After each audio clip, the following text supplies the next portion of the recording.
Good morning बच्चों। आज मैं आपको ईवीएस का लेसन 4 हैंडीक्राफ्ट के बारे में बताता हूँ। हैंडीक्राफ्ट क्या होता है? हस्तशिल्प, यानी कि हाथों से बनाई गई वस्तु। तो जो आदिवासी लोग होते थे वो अपने हाथों से वस्तुओं का निर्माण करते थे।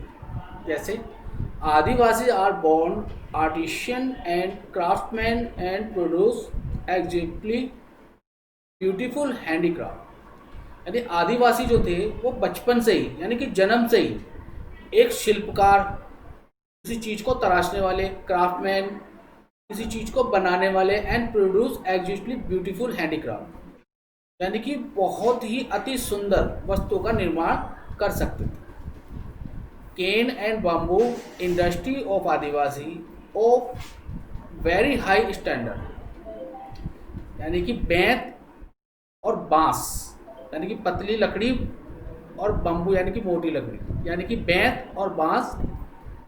आदिवासी इज़ वेरी हाई स्टैंडर्ड, आदिवासी उसे बहुत अच्छी तरीके से, एक हाई क्वालिटी की तरीके से उसको बनाते थे, उनका उपयोग करते थे।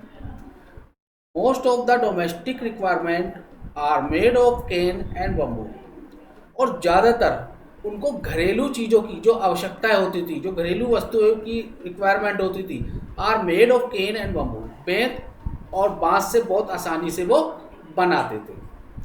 Hats off different size of shape, यानी कि जो टोपी डिफरेंट साइज, अलग अलग तरह के साइज और अलग अलग तरह की उसकी आकृति, वेरियस काइंड ऑफ बास्केट, और बहुत प्रकार की अलग तरह की टोकरियाँ, केन वेसल, बेंत की डंडियाँ, wide variety of cane belt, और बहुत सी वैरायटियों की जो बेंत की जो बेल्ट, यानी कि उसको बैंड बनाते थे, वोवन एंड द प्लेन एलवॉर्टमेंट weaver brassiere of cane and fibre bamboo mugs with carving a variety of the ornament, यानी कि उस बैत से वो कई तरीके की ऐसी एम्ब्रॉयडरी, ऐसी मग, जग, तरह तरह की वो वस्त्रों को बनाते थे। And variety of the ornament and necklace, और अलग तरीके के और कई तरीके के आभूषण और गले के जो हार होते वो are some of the produce deserve special mention, और वो बहुत अच्छी तरीके से भी बनाए जाते थे।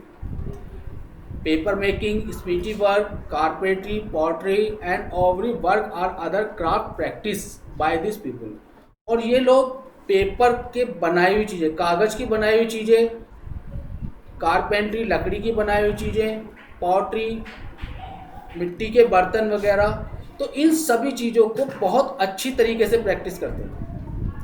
The Monpas make paper from trees, और पेड़ों से वो कागजों की तरह पत्तों को बनाते थे।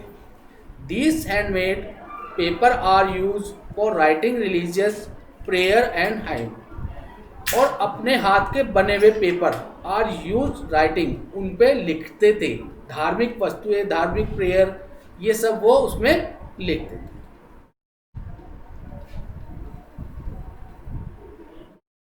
इसके बाद है आपका डेफोरेशन। डेफोरेशन मीन्स वनों की कटाई, यानी कि जंगलों को धीरे धीरे वो काटते थे। Many people depend on forest for their livelihood and they have suffered from both the destruction of this forest as well as state effort to prevent the forest। बहुत से लोग, यानी कि जो आदिवासी लोग होते थे वो जंगलों पर ही डिपेंड करते थे, यानी कि उनका ज़्यादातर जो वातावरण था वो जंगलों में ही बीतता था। रहना, खाना, जिस तरह से उनका बचपन बीता गया वो सब जंगलों पर ही डिपेंड था। And they have suffered from both the destruction of this forest, और वो जंगलों को बहुत अच्छी तरीके से उसको राज्य सरकारों की तरह उनका संरक्षण भी करते थे। कुछ वो उसको काटते भी थे और कुछ उनका संरक्षण भी करते थे। Deforestation has rob Adivasi of land and home, और वनों की कटाई से हैज़ रोब आदिवासी, और आदिवासियों का अपना घर और ज़मीन सब ही नष्ट हो गए, क्योंकि वो जंगलों में रहते थे, जंगलों में खाते थे, तो सारा उनका वर्ग जंगलों में रहता था। लेकिन जब वनों की कटाई होगी तो उनकी भूमि, उनके घर, वो सब खत्म हो गए। They have been displaced from their land which being used to build dam, mine and industry. और उनके डिप्लेस, उनके स्थान पर उनकी जो भूमियाँ, उनके जो घर थे वो खत्म होने के बाद एक बहुत डैम का निर्माण हुआ, बांध का, जिस पे हम पानी रोक के अपनी खेतियाँ करते थे। कोयले की खानें बनाई गई और तरह तरह के व्यापार के लिए उद्योग धंधे लगाए गए। They are force to wander to different places search of work, और उन पर जोर दिया जाता था कि वो उस जगह को बदल के उनके स्थान पर उस कार्य को सर्च करें। यानी कि जहाँ पर वो घर बनाए हुए थे, जब वो ख़त्म हो गए तो वो फैक्ट्रियाँ लग गई, डैम बन गए, तो उसमें वो वर्क करने लगे।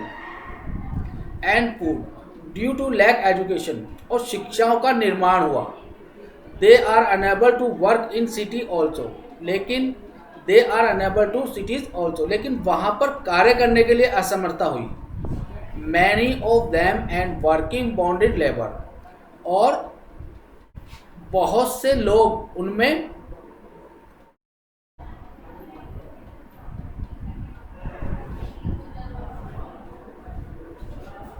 बॉन्डेड हो गए, यानी कि उसमें श्रम के जो कार्य करने वाले जो श्रमिक थे, जो मजदूर थे, वो उनमें डैम हो गए, यानी कि उनमें बंध गए, एक मधुआ मजदूर बन गए। They are increasingly becoming migrating labour process which tear at the social fabric in community, और धीरे धीरे इंक्रीजिंग बिकम माइग्रेट, जो किसानों का, खेती बाड़ी का और जो मजदूरों का था, उनमें बढ़ोतरी होने लगी। Process tear social fabric and community, और एक दूसरे का वातावरण का बढ़ने लगा। The condition of the Adivasi population various quite considerably from the state to the next, और इसी कंडीशन पर आदिवासी की जो जनसंख्या है वो तरह तरह से बढ़ गई। From one state to next, यानी कि एक जगह से दूसरी जगह वो कार्य के लिए जाने लगे। National law give state considerable power over defining out the scheduled tribe and who does not, और नेशनल लॉ, राष्ट्रीय कानून में, देश में राष्ट्रीय कानून में ये भी उनको कंसाइड पावर दी गई कि we count as the scheduled tribe, यानी कि अनुसूचित जनजाति। उनको जो काउंट किया गया वो अनुसूचित जनजाति में ही काउंट किया गया। एंड हु डज नॉट, और किसी में नहीं। As a result the same group might considered scheduled tribe in one state but not the neighbor state, यानी कि उसका रिजल्ट ये आया, उसका उत्तर ये आया कि वो जो ग्रुप में आते थे, कंसाइडर करते थे, वो सिर्फ एक ही स्टेट में करते थे, यानी कि दूसरे स्टेट में नहीं। But not the neighbour state, यानी कि पड़ोस के में नहीं।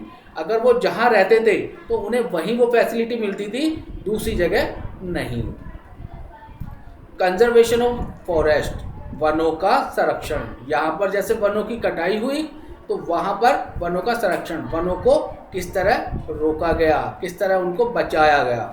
For the healthy environment a country must have been least 1/3 area under forest, यानी कि जो हमारा वातावरण, जो स्वस्थ वातावरण है, a country must have least 1/3 area जो है वो जंगलों का बना हुआ है। Unfortunately India has only 1/5 of the total area under forest, और इंडिया का सिर्फ 1/5 पार्ट ही पूरा जंगलों का घेराव बना हुआ है। Due to the rapid population growth many forest have been clear agriculture and housing, और ज़्यादातर जो पॉपुलेशन ग्रोथ करती है वो जंगलों के आसपास और खेती बाड़ी के लिए वो यूज़ करती है। धन्यवाद।